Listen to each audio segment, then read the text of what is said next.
Hello, everyone,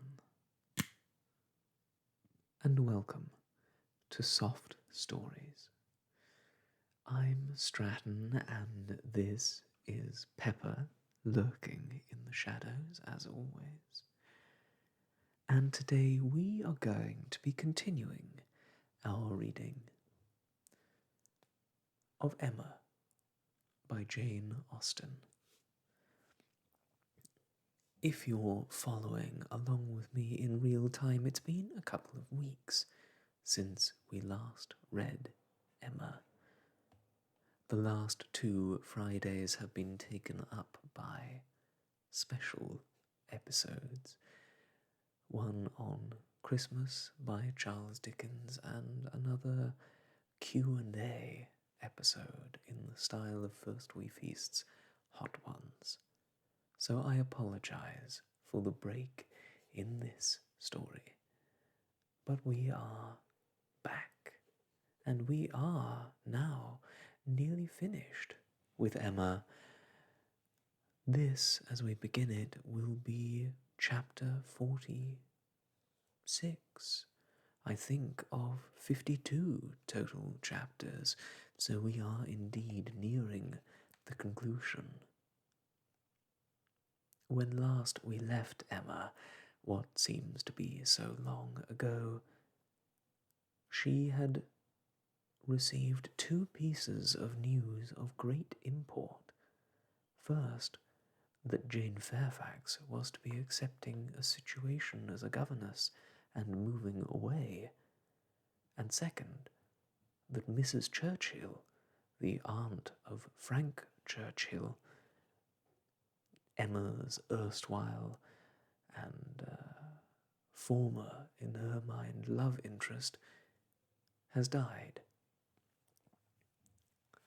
Which means that Mr. Frank Churchill has far fewer pressing engagements upon his time.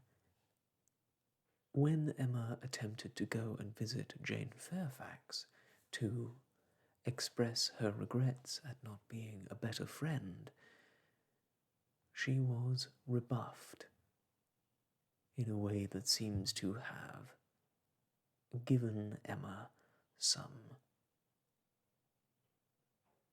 internal reflection on her own character, probably for the best. But let's jump right in with chapter 46 of Emma and find out what happens next together. One morning, about 10 days after Mrs. Churchill's decease, Emma was called downstairs to Mr. Weston, who could not stay for 5 minutes and wanted particularly to speak with her.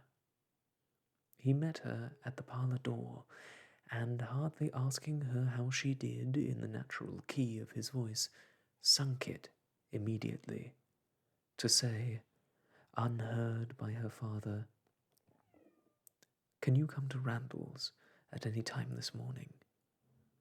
Do, if it be possible. Mrs. Weston wants to see you. She must see you." "Is she unwell?" No, not at all. Only a little agitated. She would have ordered the carriage and come to you, but she must see you alone. And that, you know, nodding towards her father. Can you come?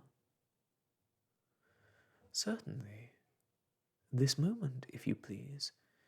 It is impossible to refuse what you ask in such a way, but what can be the matter? Is she really not ill? Depend upon me, but ask no more questions. You will know it all in time. The most unaccountable business. But hush, hush. To guess what all this meant was impossible even for Emma. Something really important seemed announced by his looks, but as her friend was well, she endeavoured not to be uneasy, and settling it with her father that she would take her walk now She and Mr. Weston were soon out of the house together, and on their way, at a quick pace, for Randalls.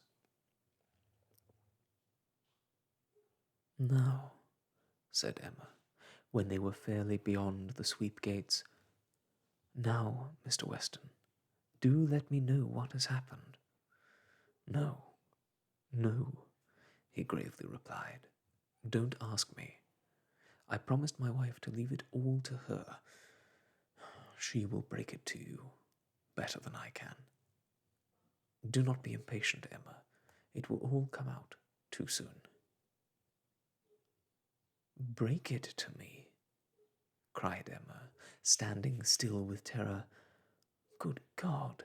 Mr. Weston, tell me at once. Something has happened in Brunswick Square. I know it has. Tell me. I charge you to tell me this moment what it was." "No, indeed you are mistaken. Mr. Weston, do not trifle with me. Consider how many of my dearest friends are now in Brunswick Square. Which of them is it? I charge you by all that is sacred not to attempt concealment." "Upon my word, Emma." "Your word? Why not your honour? Why not say upon your honour that it has nothing to do with any of them? Good heavens! What can be to be broke to me that does not relate to one of that family?" "Upon my honour," he said, very seriously, "it does not. It is not in the smallest degree connected with any human being of the name of Knightley." Emma's courage returned, and she walked on. "I was wrong," he continued, "in talking of its being broke to you. I should not have used that expression. In fact, it does not concern you. It concerns only myself. That is, we hope. In short, my dear Emma, there is no occasion to be uneasy about it. I don't say that it is not a disagreeable business, but things might be much worse. If we walk fast, we will soon be at Randalls." Emma found that she must wait, and now it required little effort. She had no more questions, therefore, merely employed her own fancy, and that soon pointed out to her the probability of its being some money concern, something just come to light, of a disagreeable nature in the circumstances of the family, something which the late event at Richmond had brought forward. Her fancy was very active. 6 natural children, perhaps, and poor Frank cut off. This, though very undesirable, would be no matter of agony to her. It inspired little more than an animating curiosity. "Who is that gentleman on horseback?" said she, as they proceeded, speaking more to assist Mr. Weston in keeping his secret than with any other view. "I do not know. One of the Otways. Not Frank. It is not Frank, I assure you. You will not see him. He is halfway to Windsor by this time." "Has your son been with you, then?" "Oh, yes." "Did you not know?" Well, never mind." For a moment he was silent, and then added in a tone much more guarded and demure, "Yes, Frank came over this morning, just to ask us how we did." They hurried on, and were speedily at Randalls. "Well, my dear," said he, as they entered the room, "I have brought her, and now I hope you will soon be better. I shall leave you together. There is no use in delay. I shall not be far off, if you want me." And Emma distinctly heard him add, in a lower tone before he quitted the room, "I have been as good as my word. She has not the least idea." Mrs. Weston was looking so ill and had an air of so much perturbation that Emma's uneasiness increased, and the moment they were alone she eagerly said, "What is it, my dear friend? Something of a very unpleasant nature, I find, has occurred. Do let me know directly what it is. I have been walking all this way in complete suspense. We both abhor suspense. Do not let mine continue longer. It will do you good to speak of your distress, whatever it may be." "Have you, indeed, no idea?" said Mrs. Weston in a trembling voice. "Cannot you, my dear Emma? Cannot you form a guess as to what you are to hear?" "So far as that it relates to Mr. Frank Churchill, I do guess." "You're right. It does relate to him. I will tell you directly." Resuming her work and seeming resolved against looking up. "He has been here this very morning on a most extraordinary errand. It is impossible to express our surprise. He came to speak to his father on a subject, to announce an attachment." She stopped to breathe. Emma thought first of herself, and then of Harriet. "More than an attachment, indeed," resumed Mrs. Weston. "An engagement. A positive engagement. What will you say, Emma? What will anybody say when it is known that Frank Churchill and Miss Fairfax are engaged? Nay, that they have been long engaged?" Emma even jumped with surprise, and horror-struck, exclaimed, "Jane Fairfax! Good God, you are not serious. You do not mean it." "You may well be amazed," returned Mrs. Weston, still averting her eyes and talking on with eagerness that Emma might have time to recover. "You may be well amazed, but it is even so. There's been a solemn engagement between them ever since October, formed at Weymouth, and kept a secret from everybody. Not a creature knowing it but themselves, neither the Campbells, nor her family, nor his. It is so wonderful that, though perfectly convinced of the fact, it is yet almost incredible to myself. I can hardly believe it. I thought I knew him."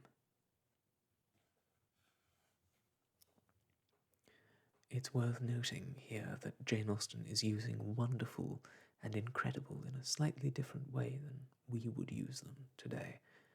Wonderful being full of wonder or beyond comprehension, and incredible as being not credible, unable to be believed, rather than the positive, joyous ideas that we would ascribe to both those words today. And by the way, I definitely saw this coming. I feel very good about myself. I need to give myself a pat on the back. I knew from the moment it started. Sorry.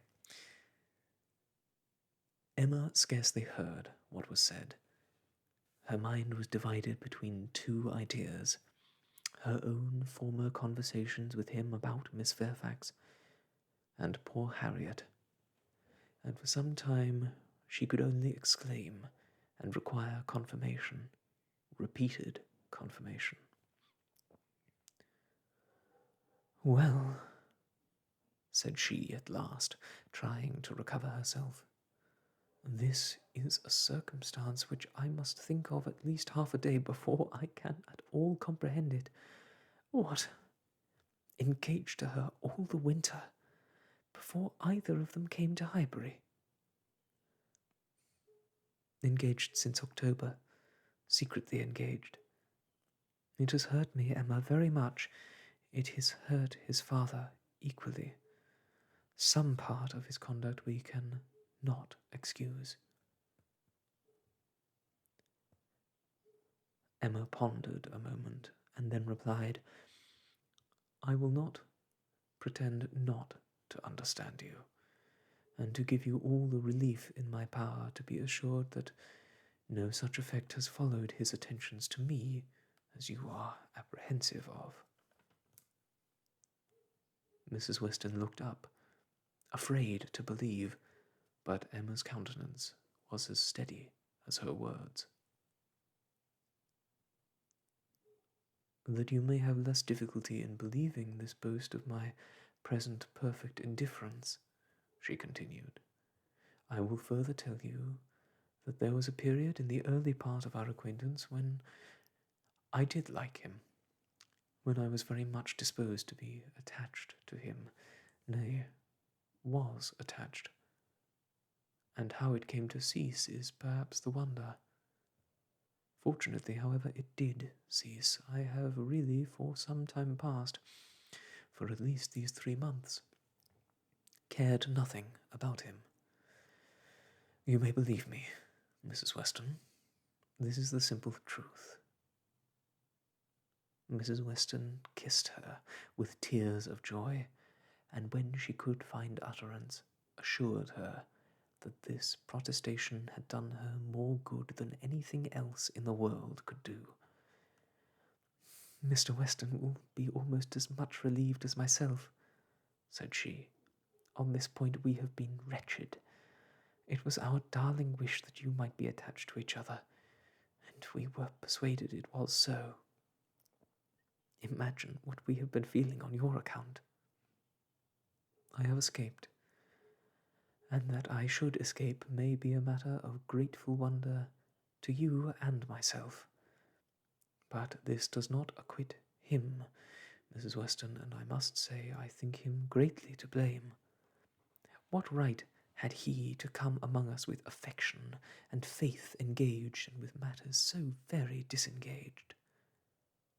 What right had he to endeavour to please, as he certainly did, to distinguish any one young woman with persevering attention, as he certainly did, while he really belonged to another? How could he tell what mischief he might be doing? How could he tell that he might not be making me in love with him? Very wrong. Very wrong indeed. From something that he said, my dear Emma, I rather imagine, and how could she bear such behaviour? Composure with a witness. To look on while repeated attentions were offering to another woman before her face, and not resent it. That is a degree of placidity which I can neither comprehend nor respect. There were misunderstandings between them, Emma. He said so expressly. He had not time to enter into much explanation. He was here only a quarter of an hour, and in a state of agitation which did not allow the full use even of the time he could stay. But that there had been misunderstandings, he decidedly said. The present crisis indeed seemed to be brought on by them, and those misunderstandings might very possibly arise from the impropriety of his conduct. Impropriety? Oh, Mrs. Weston, it is too calm a censure. Much, much beyond impropriety. It has sunk him. I cannot say how it has sunk him, in my opinion. So unlike what a man should be. None of that upright integrity, that strict adherence to truth and principle, that disdain of trick and littleness, which a man should display in every transaction of his life. Nay, dear Emma, now I must take his part, for though he has been wrong in this instance, I have known him long enough to answer for his having many, very many good qualities, and, good God, cried Emma, not attending to her, Mrs. Smallridge, too! Jane actually on the point of going as a governess! What could he mean by such horrible indelicacy? to suffer her to engage herself, to suffer her even to think of such a measure. He knew nothing about it, Emma. On this article I can fully acquit him. It was a private resolution of hers, not communicated to him, or at least not communicated in a way to carry conviction. Till yesterday I know he said he was in the dark as to her plans.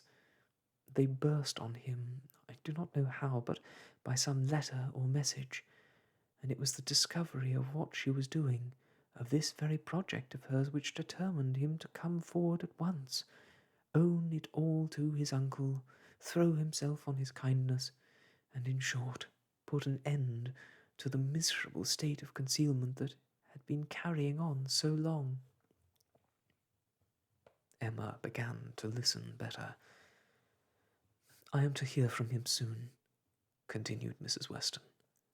"He told me at parting that he should write, and he spoke in a manner which seemed to promise me many particulars that could not be given now. Let us wait, therefore, for this letter. It may bring many extenuations. It may make many things intelligible and excusable which now are not to be understood. Don't let us be severe. Don't let us be in a hurry to condemn him. Let us have patience. I must love him, and now that I am satisfied on one point, the material point, I am sincerely anxious for its all turning out well, and ready to hope that it may.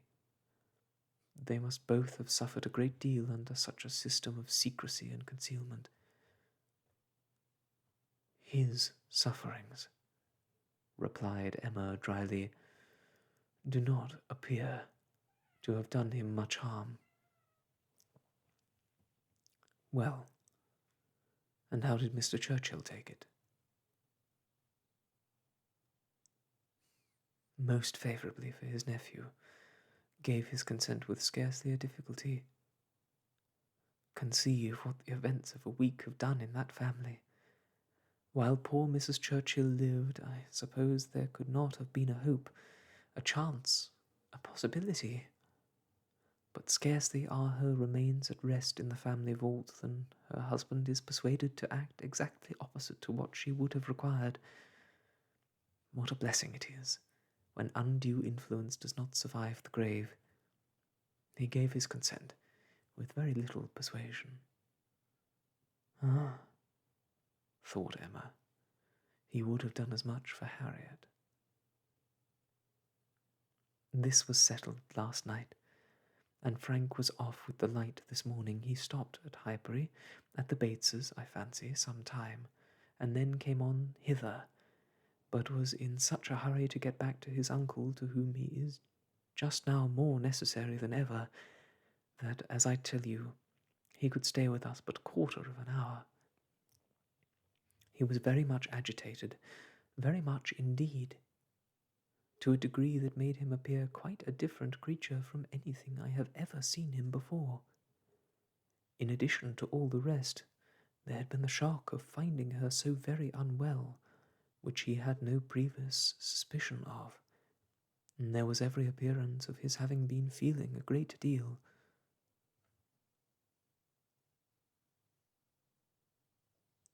"And do you really believe the affair to have been carrying on with such perfect secrecy? The Campbells, the Dicksons, did none of them know of the engagement?" Emma could not speak the name of Dickson without a little blush. "None, not one. He positively said that it had been known to no being in the world but their two selves." "Well," said Emma, "I suppose we shall gradually grow reconciled to the idea, and I wish them very happy. But I shall always think it is a very abominable sort of proceeding. What has it been but a system of hypocrisy and deceit, espionage and treachery, to come along with us to come among us with professions of openness and simplicity, and such a league in secret to judge us all. Here we have been, the whole winter and spring completely duped, fancying ourselves all on an equal footing of truth and honour with two people in the midst of us who may have been carrying round, comparing, and sitting in judgment on sentiments and words that were never meant for both to hear. They must take the consequence, if they have heard each other spoken of in a way not perfectly agreeable. I am quite easy on that head, replied Mrs. Weston. I am very sure that I never said anything to either of the other which both might not have heard. You were in luck. Your only blunder was confined to my ear, when you imagined a certain friend of ours in love with the lady. True, but as I have always had a thoroughly good opinion of Miss Fairfax, I never could, under any blunder, have spoken ill of her, and as to speaking ill of him, there I must have been safe. At this moment, Mr. Weston appeared, at a little distance from the window, evidently on the watch. His wife gave him a look which invited him in, and while he was coming round, added, Now, dearest Emma, let me entreat you to say and look everything that may set his heart at ease, and incline him to be satisfied with the match. Let us make the best of it, and indeed almost everything may be fairly said in her favour. It's not a connection to gratify, but if Mr. Churchill does not feel that, why should we? And it may be a very fortunate circumstance for him, for Frank, I mean, that he should have attached himself to a girl of such steadiness of character and good judgment as I have always given her credit for, and still am disposed to give her credit for, in spite of this one great deviation from the strict rule of right. And how much may be said in her situation for even that error? Much indeed, cried Emma, feelingly.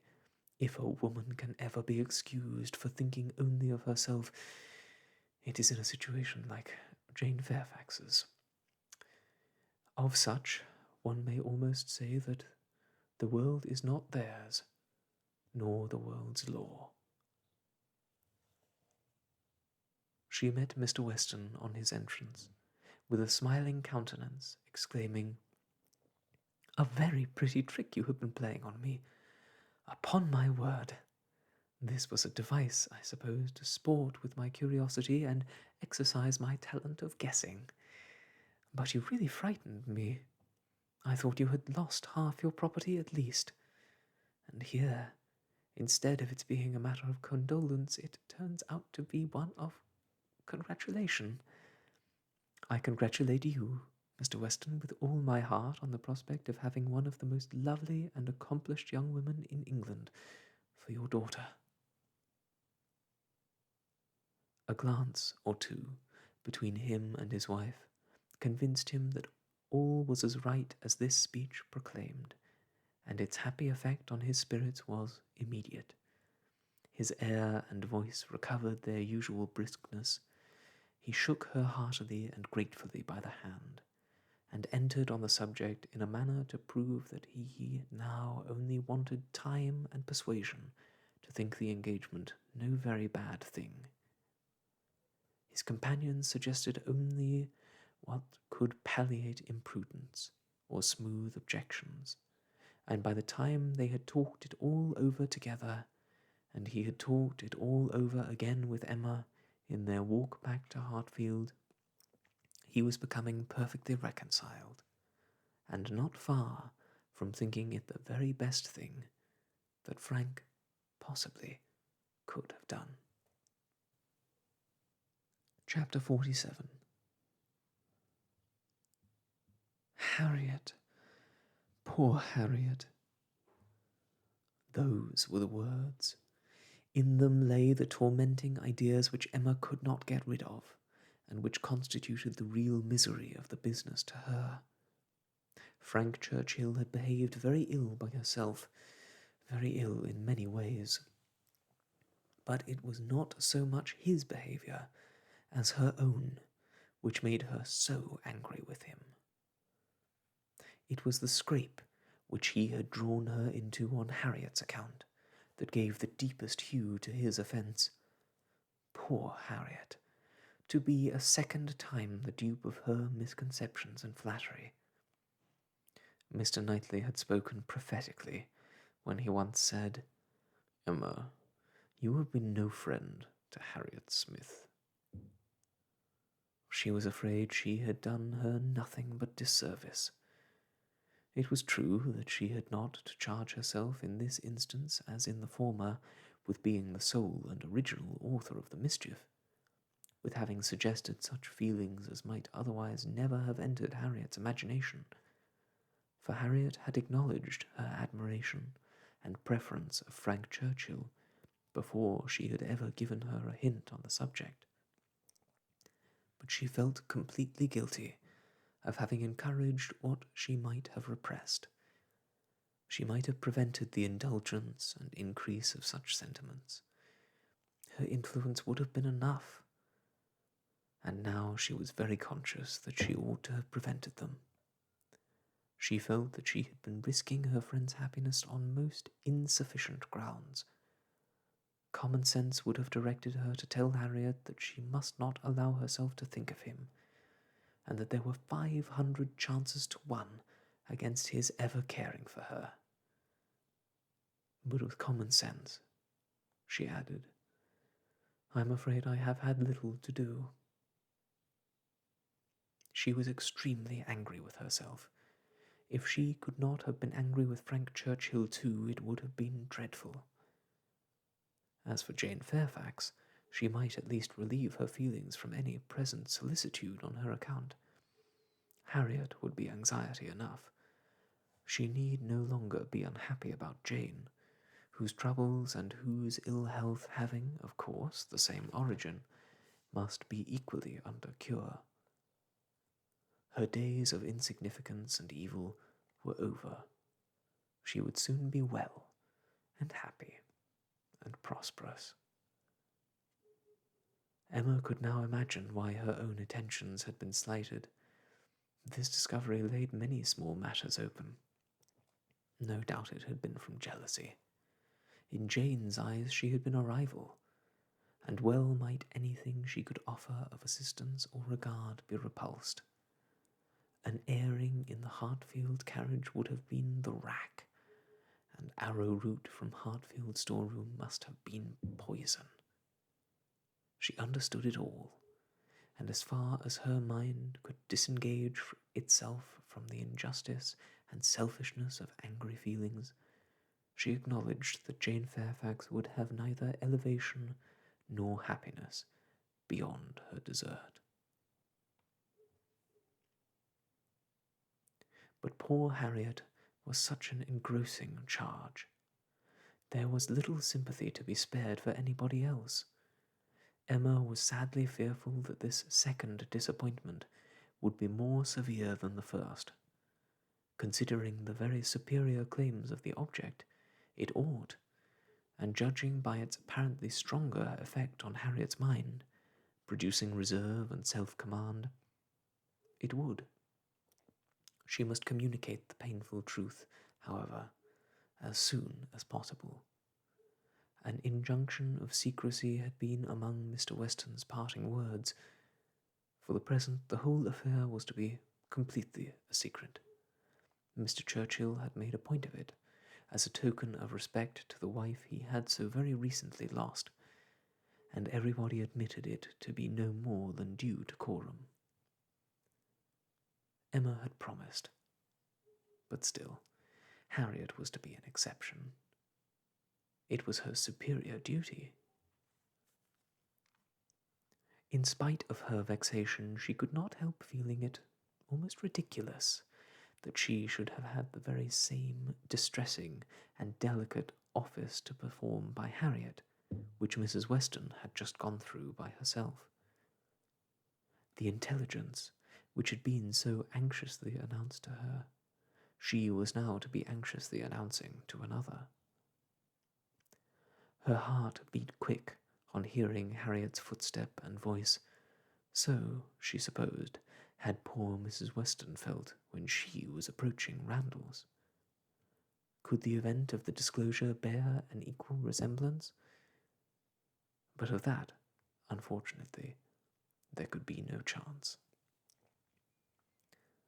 "Well, Miss Woodhouse," cried Harriet, coming eagerly into the room, "is not this the oddest news that ever was?" "What news do you mean?" replied Emma, unable to guess by look or voice whether Harriet could indeed have received any hint. "About Jane Fairfax. Did you ever hear anything so strange?" "Oh, you need not be afraid of owning it to me, for Mr. Weston has just told me himself. I met him just now. He told me it was to be a great secret, and therefore I should not think of mentioning it to anybody but you, but he said you knew it." "What did Mr. Weston tell you?" said Emma, still perplexed. "Oh, he told me all about it, that Jane Fairfax and Mr. Frank Churchill are to be married, and that they have been privately engaged to one another this long while. How very odd." It was, indeed, so odd. Harriet's behaviour was so extremely odd that Emma did not know how to understand it. Her character appeared absolutely changed. She seemed to propose showing no agitation, or disappointment, or peculiar concern in the discovery. Emma looked at her, quite unable to speak. "Had you any idea," cried Harriet, "of his being in love with her? You, perhaps, might. You," blushing as she spoke, "who can see into everybody's heart. But nobody else." "Upon my word," said Emma, "I begin to doubt my having any such talent. Can you seriously ask me, Harriet, whether I imagined him attached to another woman at the very time that I was, tacitly, if not openly, encouraging you to give way to your own feelings? I never had the slightest suspicion, till within the last hour, of Mr. Frank Churchill's having the least regard for Jane Fairfax. You may be very sure that if I had, I should have cautioned you accordingly." "Me?" cried Harriet, colouring and astonished. "Why should you caution me? You do not think I care about Mr. Frank Churchill?" "I am delighted to hear you speak so stoutly on the subject," replied Emma, smiling. "But you do not mean to deny that there was a time, and not very distant either, when you gave me reason to understand that you did care about him?" "Him? Never, never. Dear Miss Woodhouse, how could you so mistake me?" turning away, distressed. "Harriet," cried Emma after a moment's pause, "what do you mean? Good heaven, what do you mean? Mistake you? Am I to suppose, then—" She could not speak another word. Her voice was lost, and she sat down, waiting in great terror till Harriet should answer. Harriet, who was standing at some distance and with face turned from her, did not immediately say anything, and when she did speak, it was in a voice nearly as agitated as Emma's. "I should not have thought it possible," she began, "that you could have misunderstood me. I know we agreed never to name him, but considering how infinitely superior he is to everybody else, I should not have thought it possible that I could be supposed to mean any other person. Mr. Frank Churchill, indeed! I do not know who would ever look at him in the company of the other. I hope I have a better taste than to think of Mr. Frank Churchill, who is like nobody by his side. And that you should have been so mistaken is amazing. I'm sure, but for believing that you entirely approved and meant to encourage me in my attachment, I should have considered it at first too great a presumption, almost, to dare to think of him. At first, if you had not told me that more wonderful things had happened, that there had been matches of greater disparity, those were your very words, I should not have dared to give way to. I should not have thought it possible, but if you, who had always been acquainted with him. Harriet, cried Emma, collecting herself resolutely, let us understand each other now, without the possibility of further mistake. Are you speaking of Mr. Knightley? To be sure I am. I never could have had an idea of anybody else, and so I thought you knew. When we talked about him, it was clear as possible. Not quite, returned Emma with forced calmness, for all that you then said appeared to me to relate to a different person. I could almost assert that you had named Mr. Frank Churchill. I am sure the service Mr. Frank Churchill had rendered to you in protecting you from the gipsies was spoken of. Oh, Miss Woodhouse, how do you forget? My dear Harriet, I perfectly remember the substance of what I said on the occasion. I told you that I did not wonder at your attachment, that considering the service he had rendered you, it was extremely natural, and you agreed to it, expressing yourself very warmly as to your sense of that service, and even mentioning what your sensations had been in seeing him come forward to your rescue. The impression of it is strong on my memory. Oh dear, cried Harriet, now I recollect what you mean. I was thinking of something very different at the time. It was not the gipsies. It was not Mr. Frank Churchill that I meant. No. I was thinking of a much more precious circumstance, of Mr. Knightley's coming and asking me to dance, when Mr. Elton would not stand up with me, and when there was no other partner in the room. That was the kind action. That was the noble benevolence and generosity. That was the service which made me begin to feel how superior he was to every other being upon earth. Good God, cried Emma, this has been a most unfortunate, most deplorable mistake. What is to be done? You would not have encouraged me, then, if you had understood me. At least, however, I cannot be worse off than I should have been if the other had been the person. And now it is possible. She paused a few moments. Emma could not speak. I do not wonder, Miss Woodhouse, she resumed, that you should feel a great difference between the two, as to me or as to anybody. You must think one 500 million times more above me than the other. But I hope, Miss Woodhouse, that supposing that if, strange as it may appear, but you know they were your own words, that more wonderful things had happened, matches of greater disparity had taken place than between Mr. Frank Churchill and me, and therefore it seems as if such a thing even as this may have occurred before. And if I should be so fortunate, beyond expression, as to, if Mr. Knightley should really, if he does not mind the disparity, I hope, Dear Miss Woodhouse, you will not set yourself against it,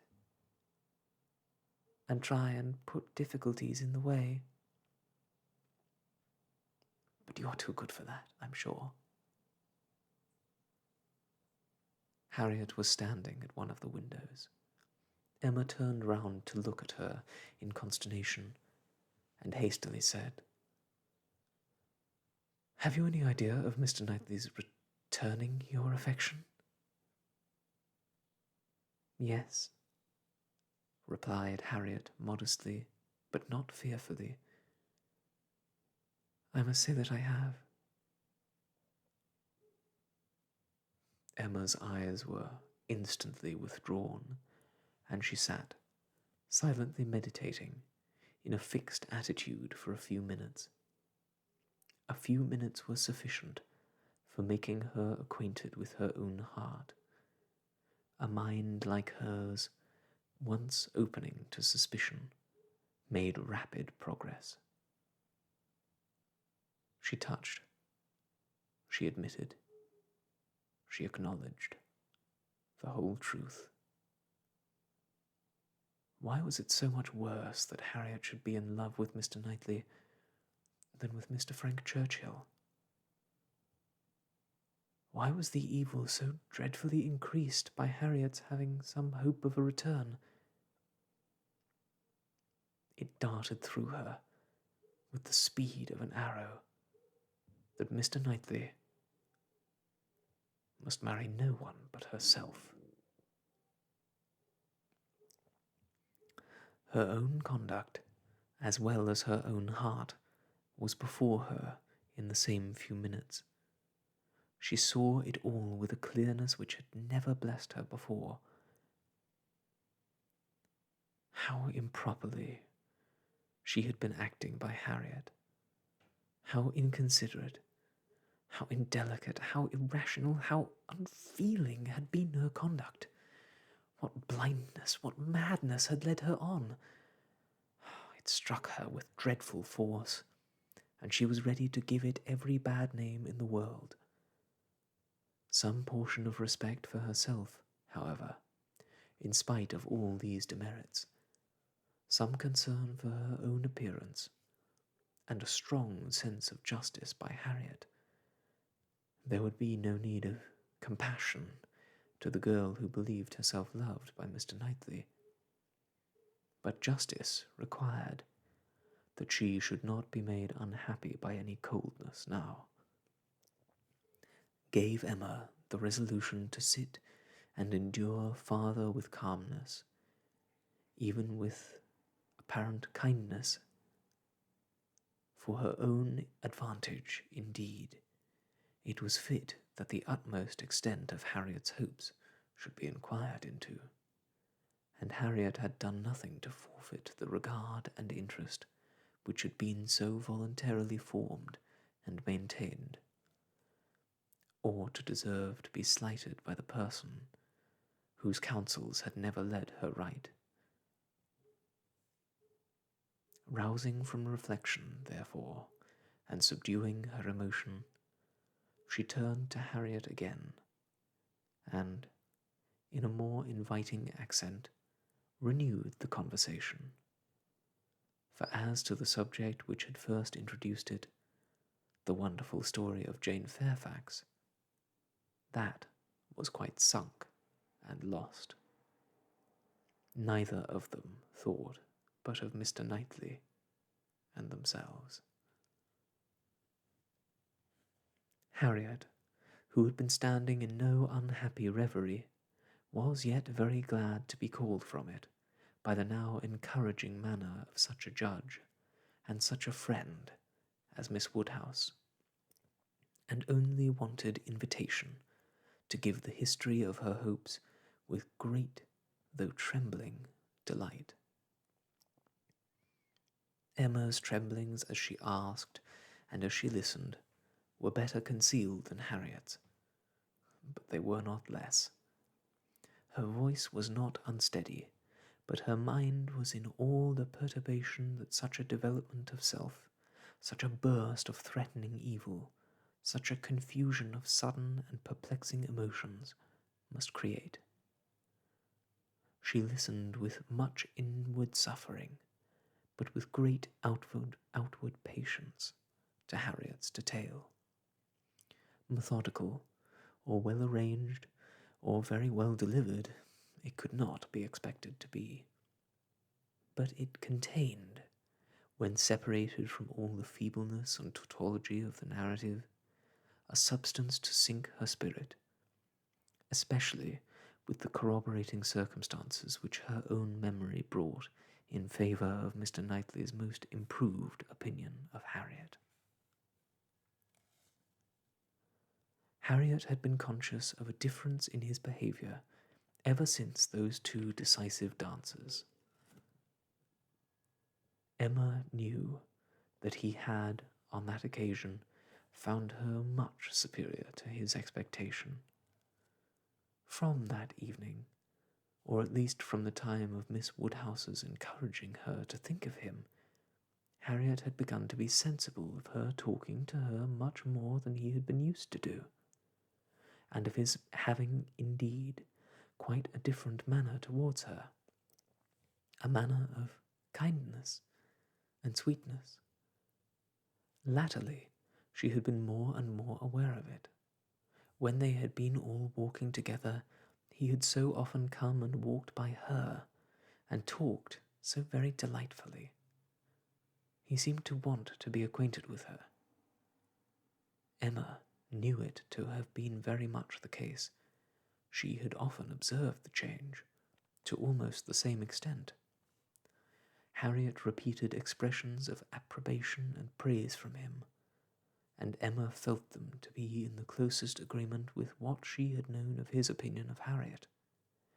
He praised her for being without art or affectation, of having simple, honest, generous feelings. She knew that he saw such recommendations in Harriet. He had dwelt on them to her more than once. Much that lived in Harriet's memory, many little particulars of the notice she had received from him, a look, a speech, a removal from one chair to another, a compliment implied, a preference inferred, had been unnoticed, because unsuspected by Emma.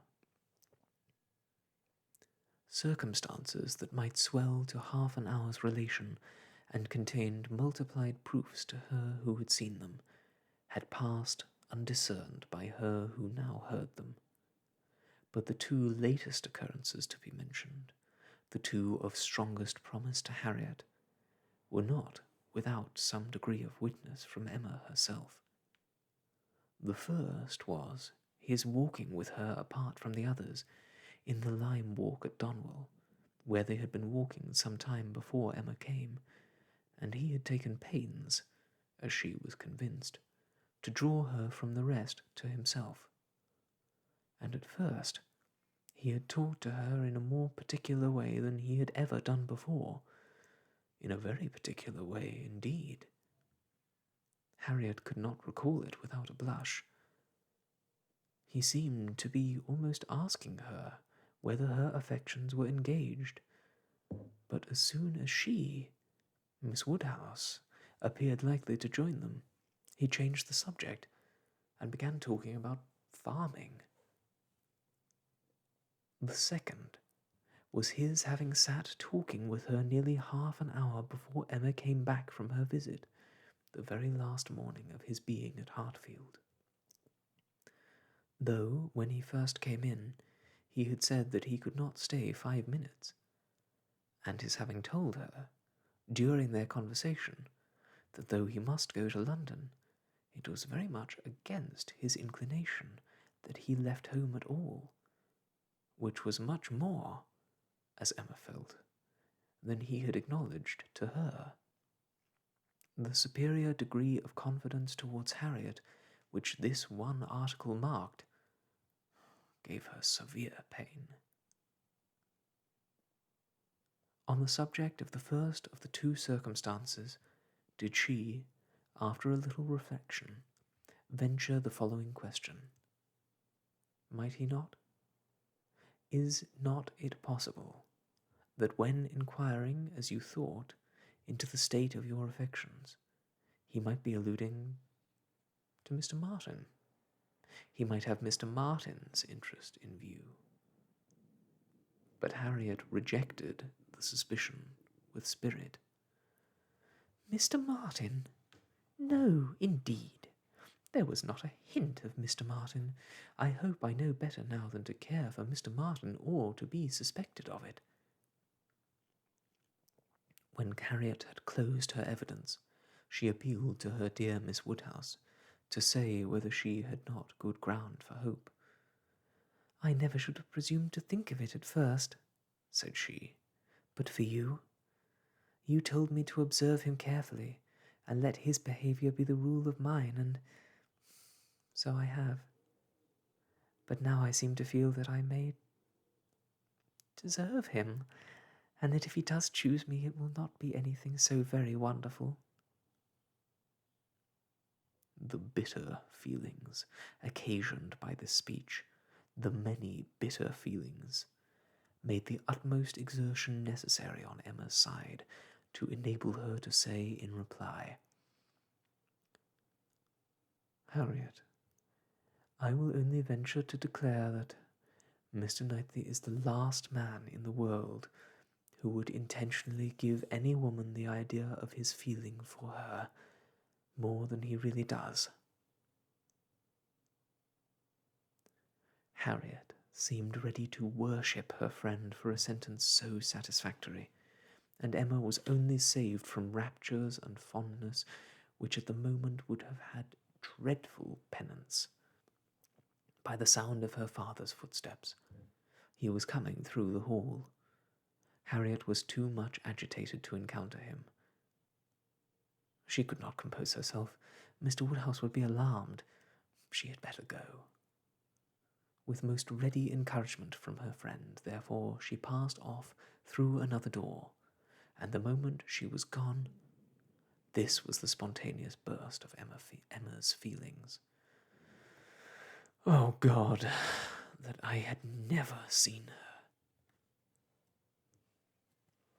The rest of the day, the following night, were hardly enough for her thoughts.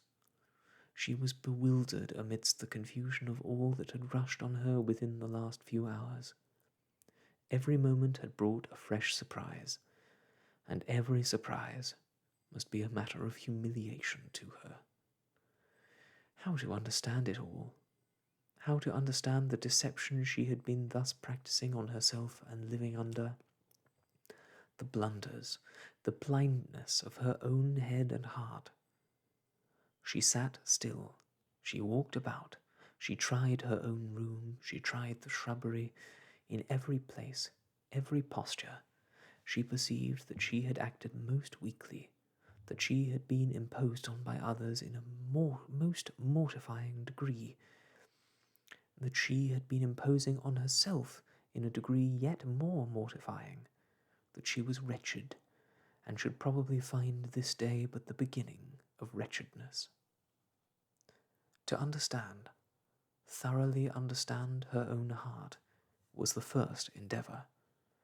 To that point went every leisure moment which her father's claims on her allowed, and every moment of involuntary absence of mind.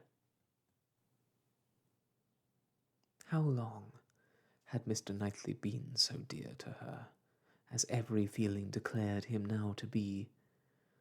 When had his influence, such influence, begun? When had he succeeded to that place in her affection which Frank Churchill had once, for a short period, occupied? She looked back. She compared the two, compared them as they had always stood in her estimation, from the time of the latter's becoming known to her, and as they must at any time have been compared by her, had it, by any blessed felicity occurred to her to institute the comparison, she saw that there never had been a time when she did not consider Mr. Knightley as infinitely the superior, or when his regard for her had not been infinitely the most dear. She saw, in that persuading herself, in fancying, in acting to the contrary, she had been entirely under a delusion, totally ignorant of her own heart, and, in short, that she had never really cared for Frank Churchill at all. This was the conclusion of the first series of reflection. This was the knowledge of herself on the first question of inquiry which she reached, and without being long in reaching it. She was most sorrowfully indignant, ashamed of every sensation but the one revealed to her, her affection for Mr. Knightley. Every other part of her mind was disgusting.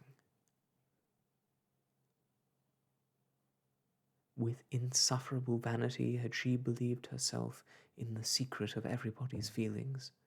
With unpardonable arrogance proposed to arrange everybody's destiny. She was proved to have been universally mistaken, and she had not quite done nothing, for she had done mischief. She had brought evil on Harriet, on herself, and she, too much feared, on Mr. Knightley.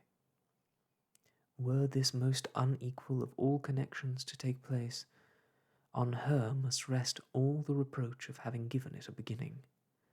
For his attachment she must believe to be produced only by a consciousness of Harriet's, and even were this not the case, he could never have known Harriet at all, but for her folly. Mr. Knightley and Harriet Smith. It was a union to distance every wonder of the kind. The attachment of Frank Churchill and Jane Fairfax became commonplace, threadbare, stale in the comparison, exciting no surprise, presenting no disparity, affording nothing to be said or thought. Mr. Knightley and Harriet Smith. Such an elevation on her side, such a debasement on his. It was horrible to Emma to think how it must sink him in the general opinion, to foresee the smiles, the sneers, the merriment it would prompt at his expense, the mortification and disdain of his brother, the thousand inconveniences to himself. Could it be?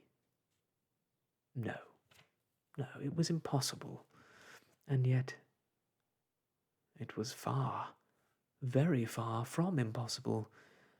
Was it a new circumstance for a man of first-rate abilities to be captivated by very inferior powers?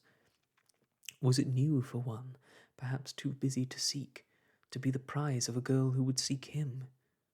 Was it new for anything in this world to be unequal, inconsistent, incongruous, or for chance and circumstance as second causes to direct the human fate?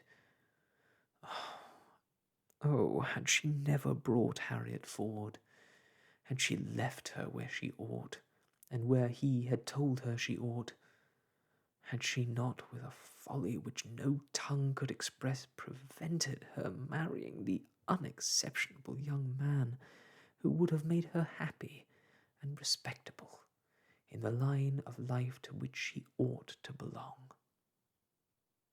All would have been safe. None of this dreadful sequel would have been. How Harriet could ever have had the presumption to raise her thoughts to Mr. Knightley? How she could dare to fancy herself the chosen of such a man, till actually assured of it? But Harriet was less humble, had fewer scruples than formerly.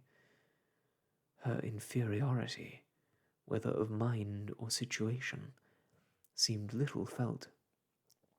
She had seemed more sensible of Mr. Elton's being to stoop in marrying her than she now seemed of Mr. Knightley's. Alas, was not that her own doing too? Who had been at pains to give Harriet notions of self-consequence but herself? Who but herself had taught her that she was to elevate herself if possible, and that her claims were great to a high worldly establishment? If Harriet, from being humble, were grown vain, it was her doing too.